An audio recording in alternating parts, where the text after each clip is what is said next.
going to start the recording. So welcome everybody as we all file in here for this wonderful topic that we all need more help on. At least I do. Accountability to actually finish that book. What a great topic. While everybody is flowing into the room, I'm going to get us going live on Facebook. So that our Facebook community can also enjoy this wonderful presentation that we are putting on. We are recording, and we'll make sure that that recording goes out. But of course, if you want to see the recording right away, you can go over to the Women in Publishing Summit Facebook page, not group, Facebook page. And you can see the recording pretty much instantaneously because it is happening instantly on Facebook right now. All right, we are live on Facebook. We are recording. All right, I'd like to welcome everybody to the webinar. I have a special new guest with me today, Amy, who is our new assistant with the Women in Publishing Summit, and she's in training. You'll see her in the chat. She's going to be helping us manage the chat and dropping links in there as well. And if you feel free to use the chat, let us know where you're coming from, who's here, what you hope to achieve from this. And we are going to get started. Just a couple of announcements. If you would benefit from closed captioning, you can press on the closed caption. It is enabled. The transcript is on. If the transcript is bothering you, you can click on that box also and hide it. And if you have questions throughout the webinar, please make sure that you use the Q&A box. Jennifer always answers all the questions, but we want to make sure that she can find them. And if they get lost in the chat, we may not find them. So without further ado, let's get started. So I want to welcome Jennifer Wilkov of Your Book is Your Hook. As you all are, most of you have been around our community for a while now and are familiar with Jennifer and Your Book is Your Hook. But if you are not, they are a gold level sponsor of the Women in Publishing Summit this year with her company, Your Book is Your Hook. And Jennifer herself is the personality and curator of the Make It Happen Room. She's a #1 international best-selling award-winning author, an award-winning freelance writer, a columnist, the literary agent matchmaker, and a respected book and business consultant in her business by the same name, Your Book is Your Hook. She supports first-time and seasoned authors and writers, ghostwriters too, with the writing, getting publishing, and marketing of their book ideas, as well as the building of their platforms to raise their visibility to readers, Hollywood, and the media. So your company does so many cool things, but what we're really focusing on today is the Make It Happen Room and accountability to finish your book, right? So thank you for being back with us again today and for sponsoring and all of your support. Thanks, Alexa. It's really, it's such a pleasure to be here with you and to work with your community because we need more women writers, right? I mean, after all, it's all about the writing and it's all about everybody writing, no matter who you are and what you do, whether you're working on a book or even if you're trying to work on something like a story in another medium. This is really about doubling down on getting that writing discipline sharp. And that's what we're going to be talking about today. And so we're going to jump right in because I have lots of good stuff for you, as I always like to say. Let's get going. Right. So thank you, Alexa, for the great introduction. I really appreciate it. I want y'all to know where I'm coming from because everybody starts from the same page. Everybody basically starts with a blank and they have to figure it out. And so that's one of the most important things you want to keep in mind is that your writing discipline is going to be yours. So this is what we're going to cover today is really the importance of having a writing routine and scheduling it and why that's important. And figuring out the best option for you to accelerate your own writing by looking at some other people's. We're also going to construct a positive writing discipline for you. I mean positive. Everybody says productive, but oftentimes people get out there wet noodle and lash themselves. This is not what this is about. We're going to talk about the positive way to do this, as well as I'm going to give you a secret and some secrets to elevate your writing experiences and help you find that elusive writing life balance that most of us want more of. And then we're going to design the right regimen for you. And then we're going to talk about how to get it done for what you're working on. And that's where we're going to end up. So let's talk about it, right? What's a writing routine? So it's really a schedule, right? And it's actually working against a timeline of some sort that somebody has set. And so it really establishes a predictable routine that if it's working right, it reduces stress and improves your efficiency. That's really what it's about. And it makes decision making easier because it gives you a chance to eliminate uncertainties and build healthy habits that you can use to manage that time and energy you have. And more importantly, it is productivity and productivity management, I'll call it, which is planning and goal setting, right? So all of that is really housed in that wonderful thing we call a routine. That's what we're talking about today when it comes to writing. And so one of the things you want to keep in mind is, what's your routine?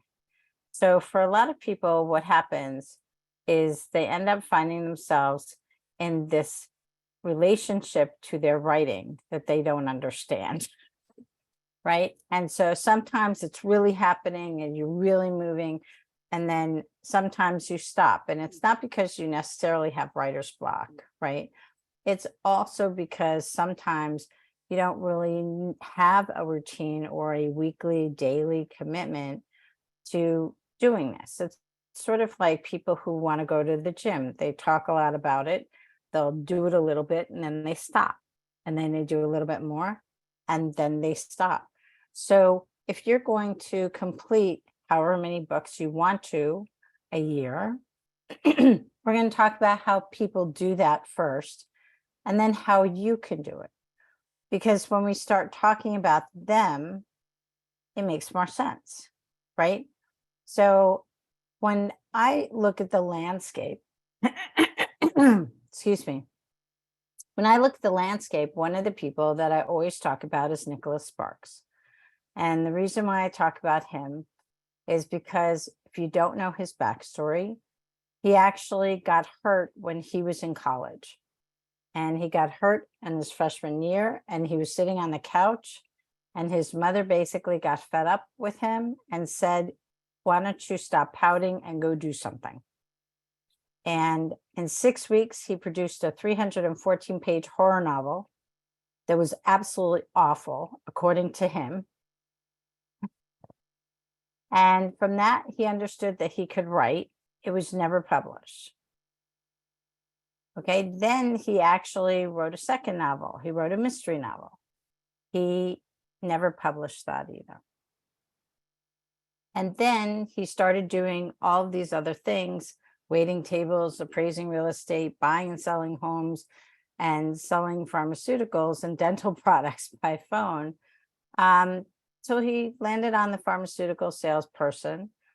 And he basically wasn't chasing his dreams anymore, but he decided to write again and give it a third try. But this time he was really going to give it 100%. And this is what he did. So he actually wrote the third novel in 6 months. And what he did is he wrote on the weekends and one night a week. And that took him 6 months to complete what we now know is the Notebook. And that's one of the things for a lot of people where they basically say, no way, that can't be. But it really is. That is what happened to him. And that is why it actually works. Because when you start looking at him and you start understanding what he did, it gives you the opportunity to say, well, I could do that. And that's one of the things that I want you to start thinking about as we talk about a couple of different people, is what did they do to accelerate their writing? And in his case, you may say, but he took 6 weeks to write the first one. And then he took 6 months to write the one that actually sold for $1 million. Well, the thing is, part of it is some people need to start and write something so that they understand they can, like he did. And then he actually had a family. He was 28 years old and he was working, but he wanted to write a book. And so he actually made and found the time to do it. And so that's one of the things that I want you to keep in mind as we talk about these different people is what did they do and what were they doing? Now we're going to talk about John Grisham. And John is one of those people, I happen to be a fan of his work, but his writing schedule is very specific. He usually works 5 days a week. He writes his novels primarily during the winter months. And he starts at 7 a.m. and ends by 10 a.m. And he writes outside in an outbuilding on his property. And so he actually doesn't even work in his home. He actually works outside it in the backyard. And so, and I know other writers who have that. I know another writer, she's a thriller writer, and she got published with her first book after 26 drafts. And when we were talking, she told me that it took her 10 years to get that first book published. And she did it with an agent and with a publisher. And she told me she writes in a she shed in the backyard. So these are other options and other ways to write to get what you want done, because they actually help us understand how to do it, right? So we're almost there. And so we're going to talk about one other person that I want you to be aware of, who I know you know about. And it really, when you start to think about how do these people write, you may be thinking to yourself, well, you know, I'm not either one of them.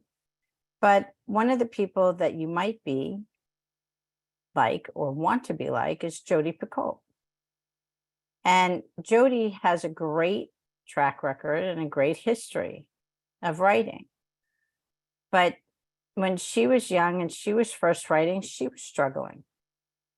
And most people don't know that. Most people look at people who are writing today and say, hey, I could do that, right?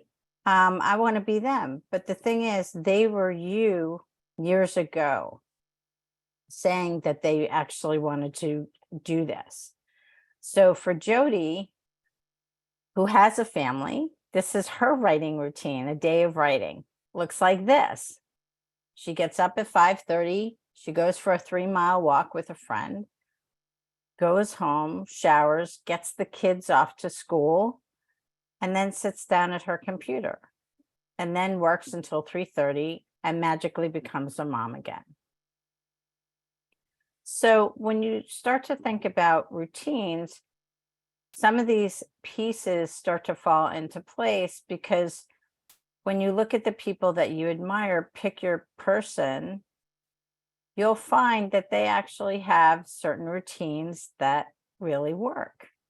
And so as we break it down, we're going to talk about what do people do, because I think what's helpful when you're trying to figure out your own discipline is understanding what do I even need to do to get myself to buckle down, because most people just feel like I'm never going to get there. And that's one of the things that I don't want you to feel like, is that you can't, because you can. And when you do, you'll write more books and you'll understand why you're writing them at the pace you're writing. So let's talk about what it takes to construct a writing discipline. So time of day is important. I mentioned Jodi gets up at 5:30 in the morning, right? When I wrote my first book, which became a #1 international best-selling book, I didn't know it was going to be, but I had a job and I actually was writing. I got up at 6. I literally got up at 6. I was at my desk at 6:30. I finished at 9:30. And I walked a few blocks from my house to my office, and started taking meetings or doing things in my office at 10. And I told my assistant, don't call me, don't text me. At the time, it wasn't texting because this was 2005, and 2004. I said, don't call me.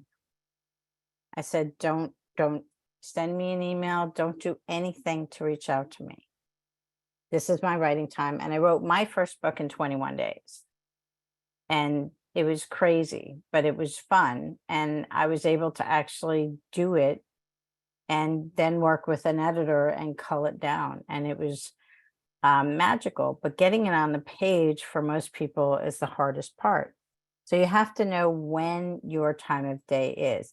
I know other writers who are night owls, and for them, forget it. If you ask them to write something at 6:30 in the morning, they'd be like, no way, I'm not doing it. I'm not signing up for that. And so it just really depends on where your energy level is. And that's what I mean by positive writing discipline. You want to do things that positively support you. And part of this is that, you've heard the term life is not a dress rehearsal. This is about you enjoying what you're doing and not feeling like I have to. This is something that's fun, it's creative, and it gives you an outlet to express yourself and speak up and give yourself a chance to tell people a story that either entertains, educates, tells them what you've learned from your life, a lot of things, right? One of my favorites is to work or write anywhere. When it comes to working and writing anywhere, it's so much fun to actually understand that you could really do this anywhere. There are so many people that write away from their homes. And so if you know Victoria Moran and The Charmed Life, her earlier book, her original book, she wrote that sitting in different Starbucks. That's how she wrote that book. And it became a beloved book by many. But she never wrote in her home. She always wrote outside her home. Other writers may go to a particular spot, a city, a country, an area, or a place where they can do the research that they need. So there are lots of authors that do that. I know one author, she actually went and left her family, her 3 boys and her husband in New England. And she went over to Ireland to actually write a romantic suspense that was about an art theft. And the art theft actually happened in a nunnery. And part of it actually in the abbey, the art was hidden in the basement. And so in order for her to accurately write about it, she just went over there for 3 months and immersed herself in the whole culture and everything and how it would work. And then she was able to write accurately about it. Writing is a great thing to do anywhere. Some people say, I love classical music when I write. Other people want no music when they write. What really helps you to actually get into that space in a positive way? Some people will say, well, I turn on the music because I'm tuning out other things, right? One of the things that you want to keep yourself aware of is when you work or you write, what is the noise factor? So let me talk about noise for a moment, because for some people, noise is really an issue. And it's very distracting, and they're not able to focus on the story that's going on and the characters that are talking to them. And all of a sudden it's like, shush, I can't figure that out. Like, I can't hear my own thoughts, right? And some people will say, well, I love having earbuds in my ears, kind of like I do, because it makes the whole world just fall away. And I'm able to listen to something that takes me to that magical land, as I like to call it, where we write. we just all of a sudden our projects come alive to us. They talk to us, they speak to us, the characters tell us, no, no, not that. Right? So you want to make sure that you actually decide for yourself what you want.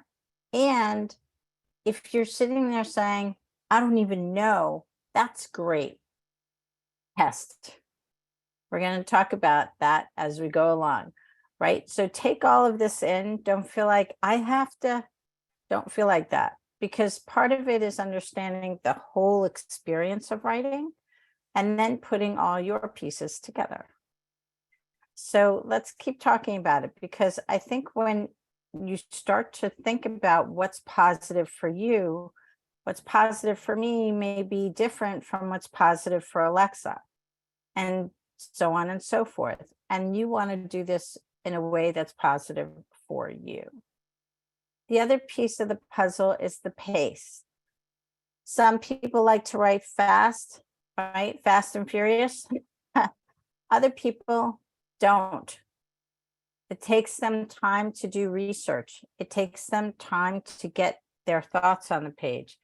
They may want to rewrite it, like this author that I told you about. She rewrote it 26 times because she just kept pouring over it and pouring over it. But the pace is important so that you have some sort of pace that you can stick with, that you basically give yourself a chance to say, that's good for me. And a lot of people will say, oh, this word count, oh, you need this, right? The word count is really part of pacing, but it's not all about pacing. Pacing is how you write it, right? And so like when Jodi Picoult writes, she writes and feels the pace of how she's going to read it. And so that's the pace she attempts to write it at, so that she can embody that and imbue that in the story. And for some people, pace is one of those things where it really gives you the opportunity to say, I have this chunk of time. I may want to write a little bit more now, or I need to slow down a little bit because something unexpected happened. Or I may need to pause, but I'm going to pause and set a time when I think I can at least touch it and plug in. Keeping your pace is one of those things that keeps your writing alive and your discipline going. So when we actually start to think about all of this, I want you to give yourself a moment to think for yourself, what do you do? Do you use music? Have you ever tried using music? Do you not like music? Do you only write at home? Do you have a she shed? Do you have an opportunity to go somewhere where you actually are able to write in that particular space? Do you give yourself the opportunity to get away from the distractions that you have in your world for a certain period of time? For me, 6:30 in the morning was great. Jodi, when she gets up at 5:30 in the morning, she gets up before her children so she can actually get it going. Great, good. Keep putting those in the chat, because it actually gives you a sense of where do people write. If you think about it, I still am fascinated that Victoria actually wrote that book in Starbucks, because to me, Starbucks is really noisy. There's a lot of music going on, and there's a lot of people talking, and there's ambient noise, and that's difficult for me, right? It's one of those things, right? And Christy put in the chat, right? When you're writing a fight scene, it's fast. And so usually you're on the keys doing this, but then there may be a different cadence for other times. And so these are all good things. It doesn't mean there's anything wrong with them, right? It's all about finding your space. And so let's talk about some secrets now to actually double down. How are you going to get there, right? So what people don't often talk about is that everything counts as part of your writing experience. That means you're going to research, you're going to rewrite, you're going to edit, you're going to craft and create. You're going to polish. There are all different stages of actually writing your project. And when you actually look at it, sometimes I hear people all the time who tell me, well, I didn't work on my book today, but I went to the library. And I say, okay, what'd you do at the library? Well, I did a little research because, I was there, blah, blah, blah. And it's sort of like, hey, you're doing research. That actually is time you're working on your book. Hey, I saw something and I said, oh, that would be really good for my book. And I actually wrote it down or put it in my voice recorder, right? That's great. That still means that you're working on your book. Hey, I decided to put my pen down and read this book because I wanted to see the structure and how it actually was working in these situations. That's working on your book because it's actually something that you're doing. Everything counts. And so one of the things I'd love for you to get in the habit of feeling is that I'm working on my book. I'm working on it, right? And that's one of the things I want you to be able to give yourself, that mantra, that girl, that you're actually doing something for the story that you're working on. It will make you feel a lot better and it'll give you a lot more momentum. Breaks. What? Take a break. Yes. According to neuroscience, the brain starts to fade anywhere between 75 and 90 minutes. The attention span of the brain starts to break down. And so breaks are really important. Breaks actually are one of the things that refresh and give you the opportunity to respond to a greater idea because you've given yourself a chance to go back and forth. I know one woman who wrote her book and she took breaks every 20 minutes when she was writing. She would actually set a timer and set it for 20 minutes. And every time it went off, she would get up and walk away and come back. And she would do something. I know another writer who's a thriller writer, and she does a 2-minute dance party to take a break. And that goes to the next bullet, which is moving. You need to move. When you take a break, it's not, hey, I'm going to take a break and look at my email, or hey, I'm going to take a break and do something either on my screen or on my notepad. It's get up and do something else.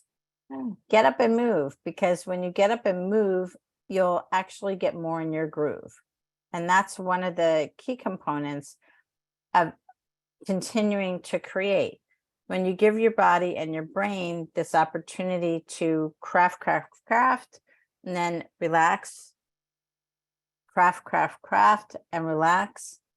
Or like Jody was saying, she basically gets up, she writes, she walks, she writes, she takes care of her family. Then she basically may sit down again. Other people I know do that. I don't think that was Jody. And it's another person I know. She gets up, she writes.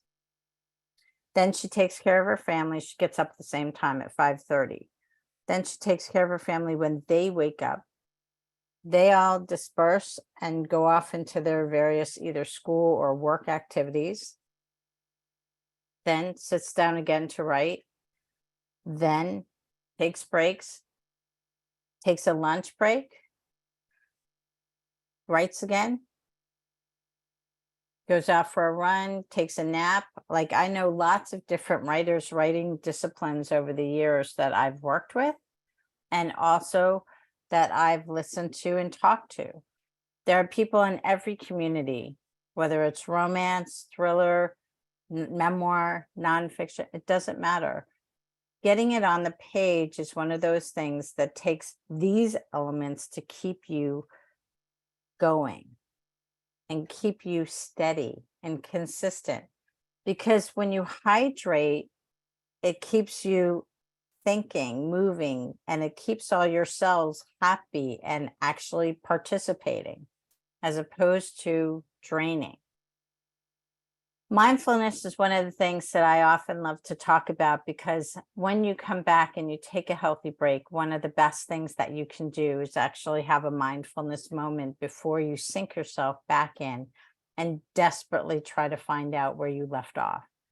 It's not healthy, and it's really something that creates a lot of agita for your body that it doesn't need.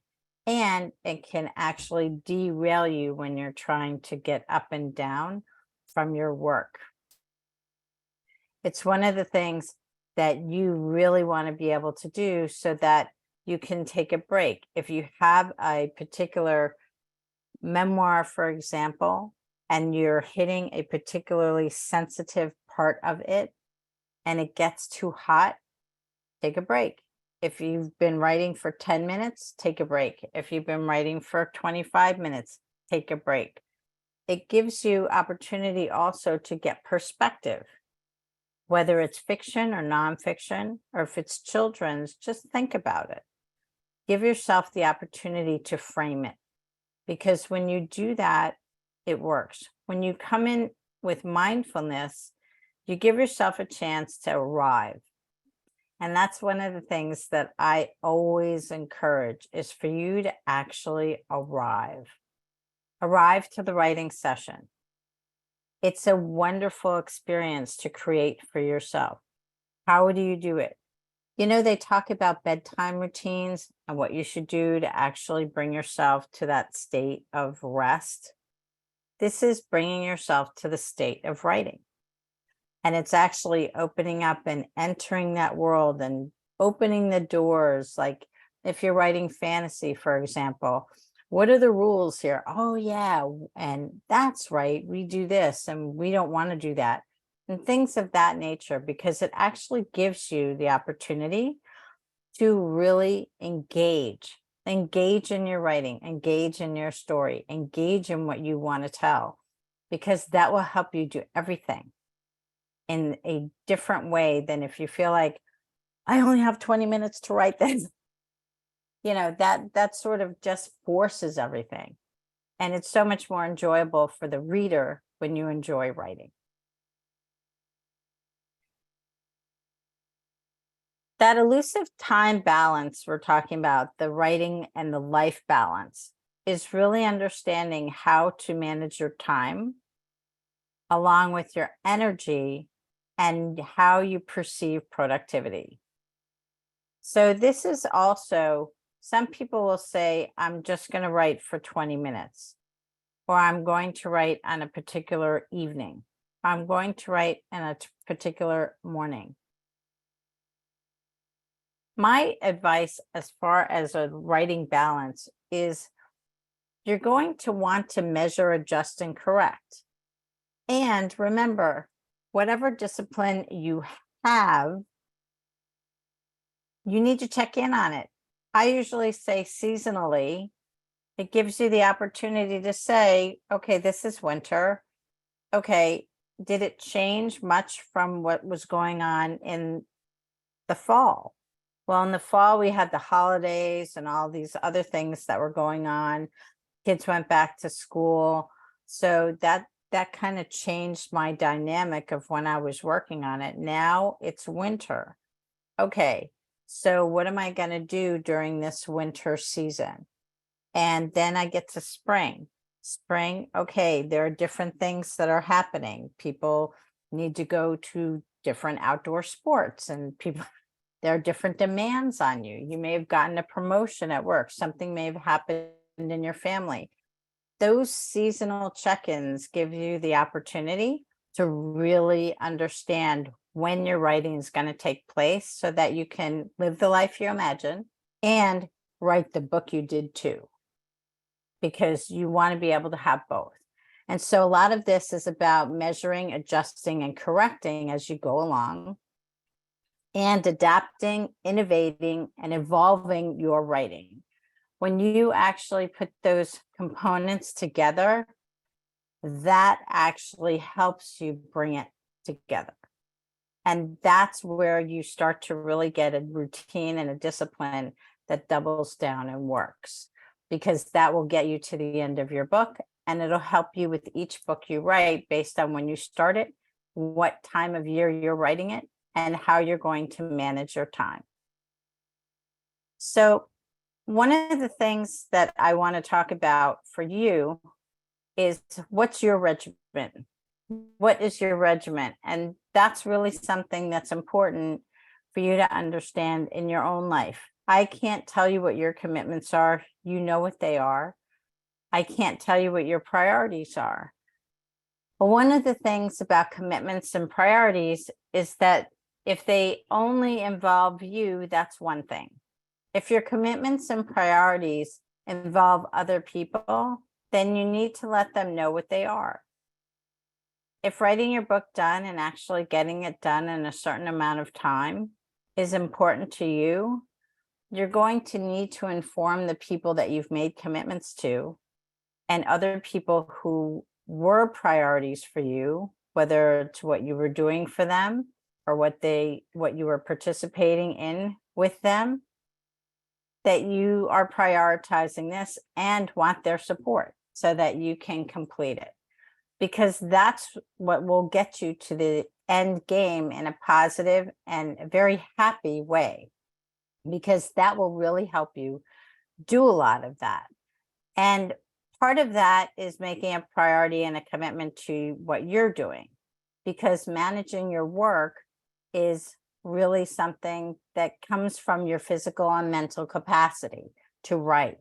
And so a lot of people join a writing group. We're going to talk about one in a moment that I would like to share with you, that actually allows you to balance these three things: having a commitment, making it a priority, and making sure that it works with your physical and mental capacity. Because when you actually have that delicate balance, you really are able to get it done. And that's really what I'm looking for, is for you to be able to actually get it done. Because when you do, it will help you understand, how am I going to actually write this in such a way that is going to help me finish my project and move it through, and then be able to talk about it with other people.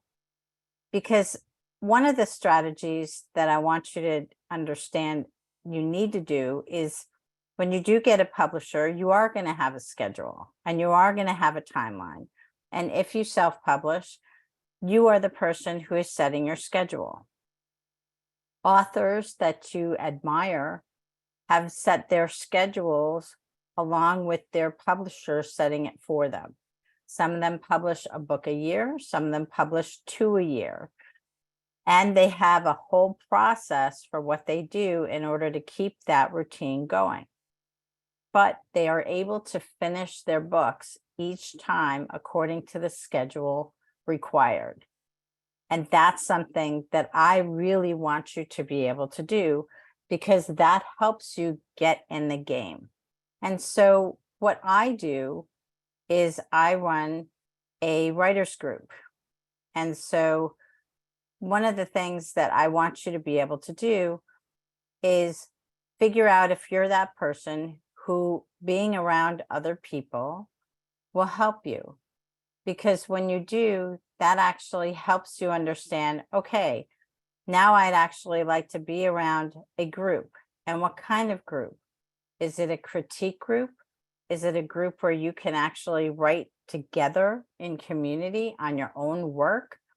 And is it peer-to-peer? What kind of group are you looking for? So the group that I actually curate is a group that infuses many of the things that I'm talking about. And it's called the Make It Happen Room. And the Make It Happen Room really is a high impact experience that allows you to understand for yourself what's going on in your project. It's a positive, productive environment where you are around others who are writing and finishing their projects. We've had projects come through the writing room, people get them done, and they're able to start more projects. I also have screenwriters who have come in. They've started and finished their screenplays and gone on to produce them. So it's a room that is really infused with accountability, mindfulness, some of the things that I was talking about, as well as a structure to help you infuse the things that I spoke about. It's a 3-hour commitment. It can be done on Thursday evenings in a group. I also have sessions available during the day, Monday through Friday, depending on your writing time. And you have to look at your time zone. But the first one is free, so you can try it on. It's not something where you have to make a lifetime commitment to the group. It gives you an opportunity to actually try it to see if it's the right structure for you. And for many people, it has been. And I've had people during the pandemic who moved from their homes to out of the country who were coming regularly. I also have writers who, when there wasn't a writer's strike, were actually writing in that room. I have people who write books and complete them in that room. They also work on their materials, their query letters, their synopsis, their book proposals. Each room has a theme. It actually gives you a chance to explore your project and how it works. How does that particular component work in your project? Transitions, seasons, beginnings, endings, other things like gossip or betrayal or love or other topics. Each week, we actually look at something that's going on in your project. And as you'll find, it applies to every project. Tomorrow night's theme is betrayal. And it actually is something that happens in most books, whether it's the person betraying themselves or it's somebody else who is betraying the protagonist. So things of that nature that aren't resident in other communities are really helpful for people to accelerate what they're doing because they're actually taking a deep dive in certain sections of their book to see what's happening there so that they can actually tease it up and make sure that the right level of information, excitement, intrigue, and engagement is happening for the reader. Make It Happen Room is one of the things that I actually created when the pandemic occurred, and it's all online. It's through Zoom, and I haven't taken it offline. It is an online writing experience, so you can do it from anywhere. And it includes positivity. It includes positive inspiration, both at the beginning and at the end when you go. But it also includes a break, a healthy break, and it teaches you to actually write in a sprint, get more done in less time than you thought you would, and understand that these things are completely possible. On Thursday nights, the benefit is that you actually learn to talk about your project with other people. You pitch it based on the theme for the evening and understand how to use these different tools to communicate your project to others and other professionals. It's one of the things that I found to help a lot of writers get over the hump. And so that's one of the things I want you to be aware of in ways that I can help you. The other thing is the Summer Writing Challenge. One of the things that I love doing is I do 2 seasonal writing challenges. The Summer Writing Challenge is starting today. And if you go to this link, which I'll be putting in the chat for you momentarily, I want you to be able to actually join the challenge. It's free. It doesn't cost you any money. It gives you a chance to actually experience exactly what I'm talking about. And setting a goal, understanding what it takes to write, and making sure that you actually have a way to move forward. And this is all my contact information. And I want to leave some time to talk to you about your writing discipline and answer any questions that you have. So If you have a question and it's not in the chat or it's not in the Q&A, you can just put it in there, and like Alexa said, I will answer it. I have a question in there now. Hold on for me one moment. Let's see. Okay. How do you motivate yourself when the chances of earning money at writing versus job that pays now and is guaranteed don't compare? You don't have time or the finances to do it, but only as a hobby. I've invested years in learning the craft, but don't like the idea of tossing it. And so I'm going to talk about two things that are in this question, Carolyn, because you also have a question about AI in it as well. So one of the things about writing is that when you write, you want to write so that you actually are enjoying what you're doing. If you're enjoying what you're doing and you want to actually move it forward, part of writing is marketing. And moving your books and actually marketing to other people or collaborating with other authors to promote your books and find your following is part of the process. And that's what I mean by actually making sure that you balance what you're working on and that it's not just about the writing. The writing of a book takes a lot. Writing the book is only 10%. 90% is actually letting other people know that you have a book that they can read, and moving the book upon publication, whether you are controlling the publication date or whether it's a publisher or a literary agent publisher combination that is working with you on the date that it will be published.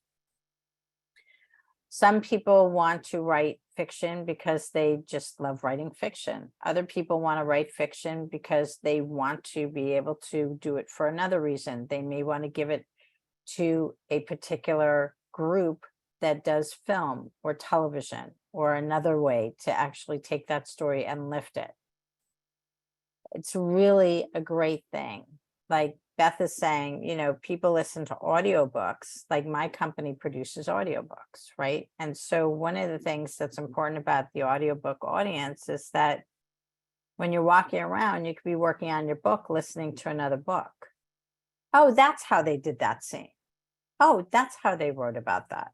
I could do that. I want to take my character and I want to do this, right? So working on your book and making it something that pays takes time. It also takes work and it takes focus. And so it's not about quitting your day job. It's about what are you going to do with your time that you spend to make it make money. The other piece about AI that I just caution everybody about is that when you actually put your stuff into AI, you basically are feeding AI your intellectual property. And so be aware, be cognizant, and follow what the publishing world is saying about AI. How is it going to protect that material? How is it not going to all of a sudden show up somewhere else? Because it's one of those things where, is it good or is it not so good? And that's not what this webinar is about. But it's one of those things that when you're trying to speed everything up, some people want to put things into AI.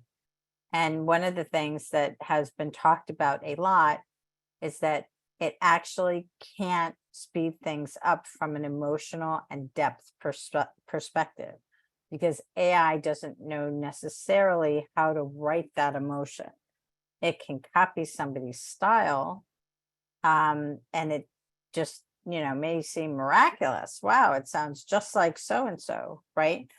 But part of it is crafting your own material, copywriting your own material, and even groups like International Thriller Writers, I think RWA did it also, and a few others are really taking a lot of information in about what books will be accepted and how that copyright will work. So just keep that in mind, because Your writing discipline, you're writing in 2023. Writing in 2023 is not the way it was 30 years ago with the typewriter. And so getting your writing discipline together really means that you need to figure that out. Like Margaret Atwood, if you actually looked at her, she has one computer on one desk and she has another computer that's completely unplugged so that she can work at different desks. And so her mindset, one is a digital mindset and one is not. It's just getting it on the page and framing it or writing that scene. Like I have a book that's fiction that I'm actually in the process of mapping out. It is not on my computer yet. It's actually on a legal pad of paper. And I'm crossing out and scratching out and doing things because that's my easel. That's my canvas.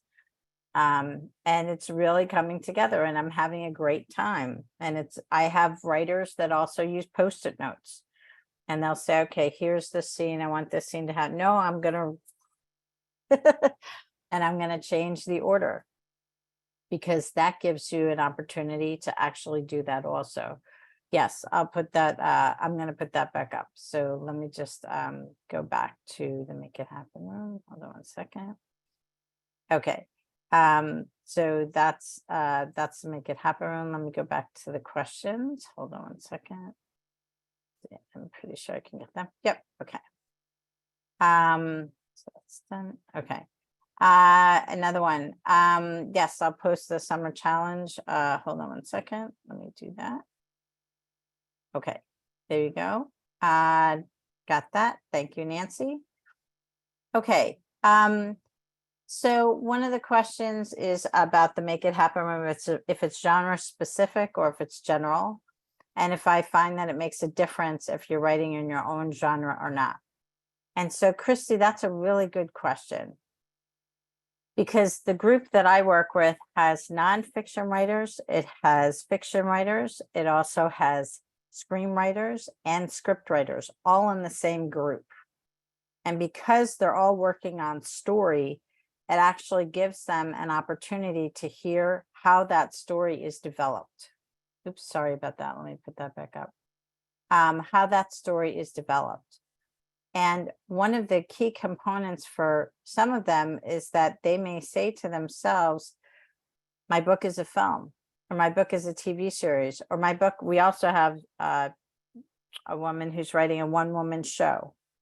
And so it actually gives you more opportunity. Plus, when we discuss it, we talk about the difference between memoir writing versus writing a novel.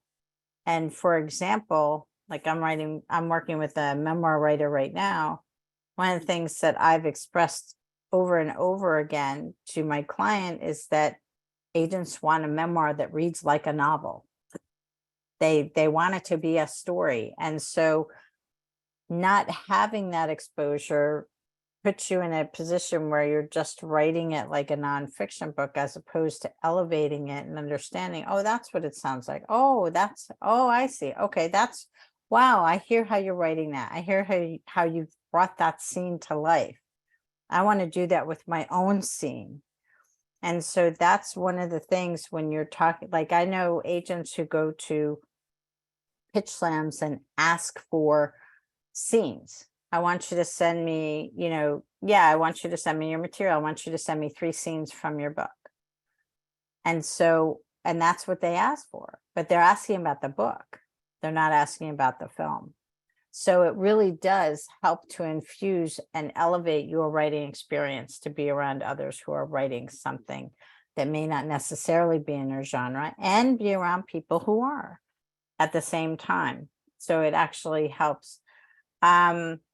Yes, the group that I have for the Make It Happen room is Misty. It's for nonfiction and fiction writers. We've also had YA writers in there, middle grade writers in there.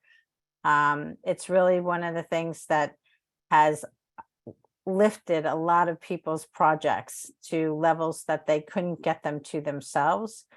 And it's a great experience. It gives you a lot of insight and a lot of opportunity.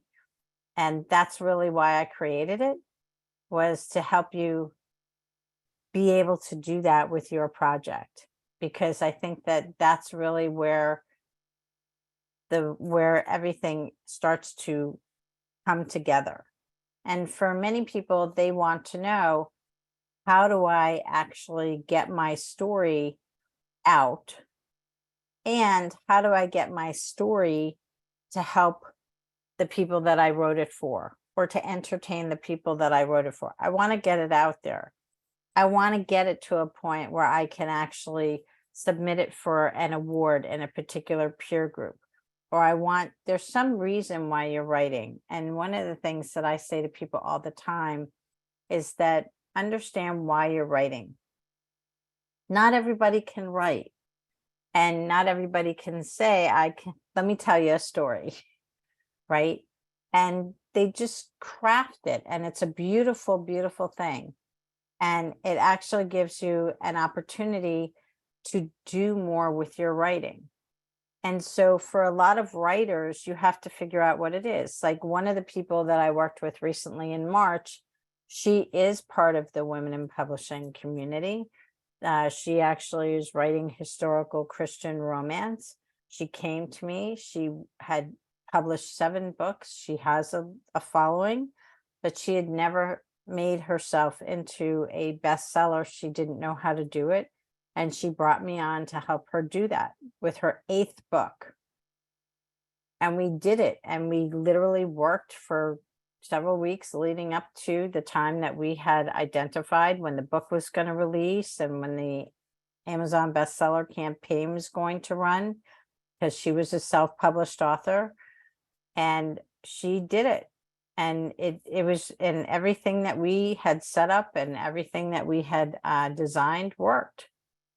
But she worked very hard, and she also has audiobooks for her books, and she also was doing other things to market the book, which helps people become aware of it, because books are one of those things that if you get them in front of them, people are more aware of them. And one of the things that, I think that people, who talk about publishing is that I know people who are like Kindle #1 bestsellers all the time now. And they've just really made their entire career on Kindle. And one of the things about Kindle is that when people get to know you, they want to know what else you have. And so for many people who want to write something, like I'm working with someone now who basically wrote his first 2 novels and, is now working on a 3rd. And I said, well, you have to get it beyond the people that know you. And that's really what we're working on now, is to be able to help him get those actually out there. And so when you're writing, that's one of the things I want you to keep in mind. Jennifer, as a new writer trying to create a viable business through fiction, what is the best advice to balance learning about things like LLCs and websites with actual writing and editing? So part of it is understanding what is it that you need to know. And when you're going to publish, if you decide to publish on your own, what you may want to do is publish under an LLC that you create. There are a lot of different opportunities at conferences or on webinars or different presentations that people give, where you can get information about what you would need to do to create a publishing company. There are lots of great posts that I've seen that are about how to create a publishing company on your own so that you can use that as your LLC. And so one of the things I don't like people to do is to reinvent the wheel. If you can get some information, then find that opportunity to verify what you have and apply it to yourself. Don't just take what's out there and say, that's good for me. Take that information and then get a professional like me or somebody like me, to help you look at it and understand how would you do that? And what are the different options that you have to create a website? Like for me, when you're on my newsletter, you're going to see like I publish all kinds of things that are out there, like contests that can help you do all different types of things, and that are very nominal, that are very easy for you to get published on, things like that. And so there are lots of opportunities for you to do that. I want to answer Marie's question before I run out of time. How do I overcome reading, consuming great literature versus creating? And sometimes I think the ship has sailed because of age. So one of the things to do, again, this is great. Thank you very much, Marie, for bringing me back to what we want to talk about, which is also making sure that you're reading when you are writing. Read the type of information that you want to write. That is what you want to do, is you want to be reading exactly what it is you want to write. Because when you do that, you'll keep learning and keep the structure of what it is that you're writing in front of you. And so I have an author, for example, who is a medical thriller writer, who basically writes a little bit and then will take 3 days and read a book and say, oh, I see how she did that. Oh, I see what was going on. And so that's one of the things that you want to do, is give yourself an opportunity where you're always working on your book. When you're reading something else, give yourself the opportunity to absorb not just the story, but the structure. Alexa, I think that I'm going to just put up my contact information one more time. Hold on for me. There we go. And this is my contact information. I can put it in the chat again, Alexa. Yes, You please. like? And I dropped also the link for the Make It Happen room, because that's something that you have given to our attendees as well as a free pass to the Make It Happen room. So Yes. I want to make sure, I'm going to drop that one more time. If accountability is definitely something that you are looking for, excuse me, please make sure you check this out. This may be the right space for you. So there we have that. We have a raised hand, Elizabeth. I Oh, don't know we if do. you had a question. Did you want to drop a question in the Q&A box, or was that an accidental hand raise? That happens sometimes. But we'll make sure. Will you be sending over the slides for us to include in the replay Yes. email? Or okay, great. So we'll make sure we have those slides. We'll get that out to everybody. So you have this. You'll be able to find the replay again on the Women in Publishing Summit Facebook page immediately. You can access all of that information, and then you can find it on our YouTube channel once we have all of that loaded. Elizabeth has a pretty big question. I don't know if you want to dig into all of Oh, that. really? Okay. Or if Let me that's take a look. Let me take a peek. Let's see. Is it here? how do I get a book contract? Elizabeth says. Oh, That's not something that we can just dig into with 2 minutes left of a webinar, but I'm sure you have some resources you can send her to, or ways that she can talk to you more about that specifically. So one of the things, Elizabeth, about getting a book contract is deciding that that's how you want to publish, is actually going to a publisher versus self-publishing. And there are pros and cons to that. And we've actually talked about that, Alexa, here with Women in Publishing, because there are 5 different ways to publish, which is a completely different webinar, as Alexa alluded to.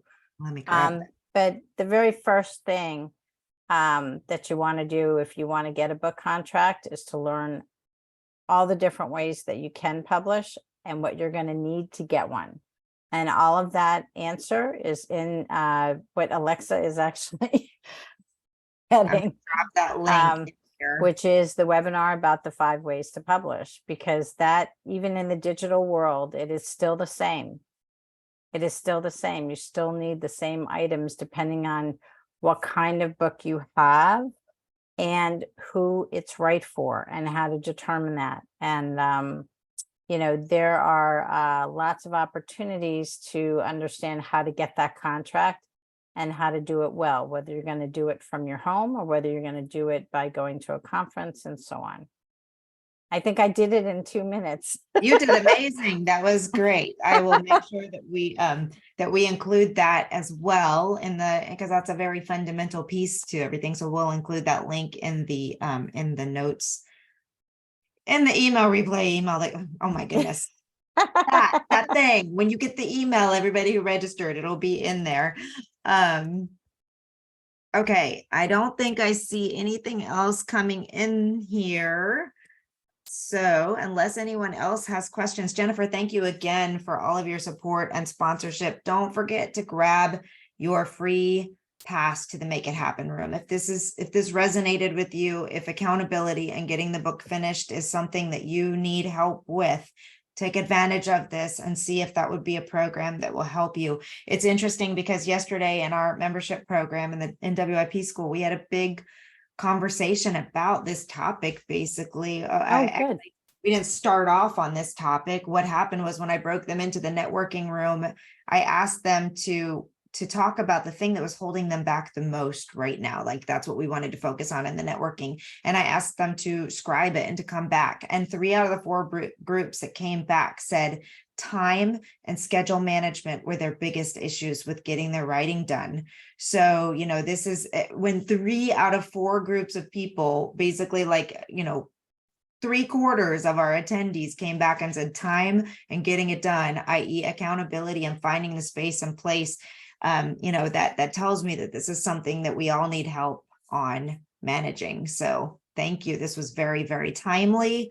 And I think Good. we all feel overwhelmed and really, and also your voice is just so calming. I mean, it was just kind of nice to listen to you speaking. I felt that was really lovely. Oh, I'm so glad. One of the things I find a lot with writers is that sometimes we actually are our biggest saboteur.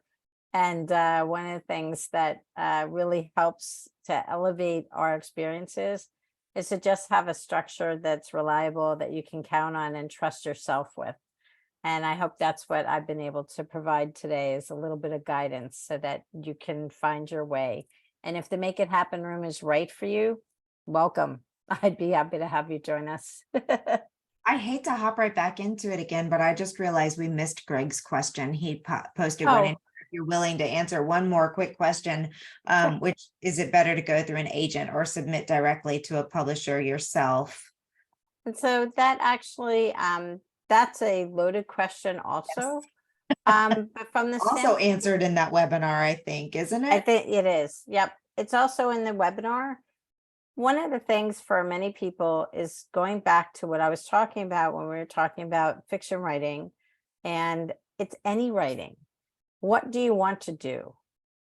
Why are you doing it? So for many writers, I always ask them, when you become a client of mine, that's the very first question I ask is, what do you want? Because there's a reason why you're writing. And a lot of people will tell me, if it's a particular type of book, I couldn't find it on the shelf, so I wrote it. Yeah, you know what? I came up with this idea and I just had to write it. Like I told 3 friends though, oh, you have to write that. Or you have an amazing story, you should write a book. I mean, there are lots of reasons why, but that question that Greg has, that you just said, Alexa, is more about how am I going to actually get it out there? And so a lot of that depends on what kind of book, what you're doing, and how you want to publish it, because there are pros and cons to each method. There's a time constraint. There are other things that you have to take into consideration. So I really encourage you to watch that webinar from the previous session that Alexa posted, because that will help you a lot. Yes, agreed. Well, thank you again. And we will see everyone at our next. Thank you again to Your Book is Your Hook. Make sure that you've checked out the free challenge. Make sure that you've gone to the links and signed up for all the stuff. They send out a lot of great information. Take advantage of your free Make It Happen room slot. And go over to womeninpublishingsummit.com/events to see what else we have coming up. We packed this summer. So if you are in the mood to learn while you're over the summer, we've got a whole bunch of stuff happening and going on and lots of opportunities to learn. as we roll through and handle all the things and learn about all the things. So thank you so much, Jennifer, for this wonderful presentation. And gosh, my head. I'm just like struggling here today, this week. I'm leaving tomorrow. Just on a side note, is anybody in the audience going to be at the American Library Association conference this weekend? I'm headed out tomorrow for that. Super excited. If you're in our community and you're going to be there, please let me know. I would love to meet up with you, but trying to get everything ready for that. So thank you again, Jennifer. Thank you everyone for attending, and we will see you all in our next event. Bye. Bye. Thank you.